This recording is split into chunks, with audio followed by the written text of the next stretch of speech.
concept, c'est assez simple. En fait, c'est de mettre des véhicules de la taille d'un bus ou d'un wagon de train dans des tubes où on a enlevé la majeure partie de l'air afin de pouvoir atteindre des vitesses très élevées. En fait, c'est ni plus ni moins un avion sans ailes.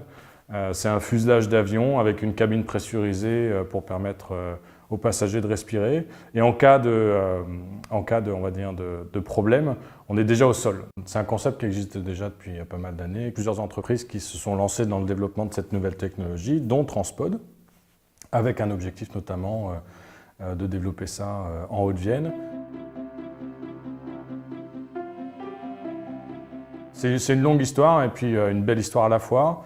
À Drou, déjà, je tiens à remercier le président du département de la Haute-Vienne, qui clairement, dès le début, nous a soutenus, nous a mis à disposition un terrain pour construire une piste d'essai qui fait partie du développement industriel.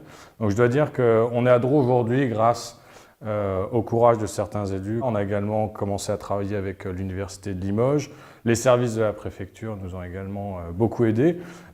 Donc pourquoi pas utiliser cette opportunité-là pour favoriser un développement économique dans le nord du département. En même temps, le site qui nous a été proposé correspondait parfaitement à nos spécifications.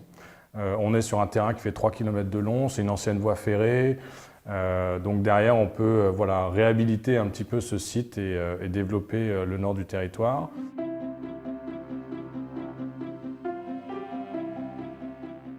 Avec tous les efforts qui ont été faits l'année dernière, donc il y a eu le permis de construire de déposer, il a été approuvé, on va dire, fin novembre par les services de la préfecture. Ensuite, les droits de purge sont arrivés à terme début février. Donc là, maintenant, on est passé dans une phase de conception industrielle où on établit l'ensemble des plans détaillés pour le site d'essai avec un objectif, j'espère, de pouvoir commencer les travaux cet été. On a les appels d'offres également qui sont en cours.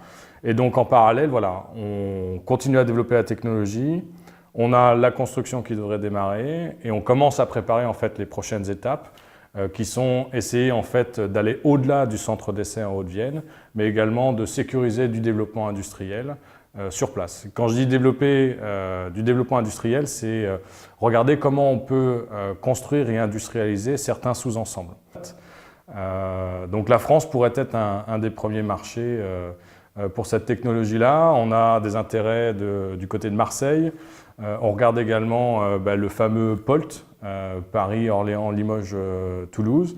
Donc on va commencer dès cette année à lancer des études de faisabilité économique pour regarder la rentabilité de ces futures lignes avec le système que l'on développe. Nous, on vise une première ligne avant 2030. Voilà. Donc un début de construction autour de 2025.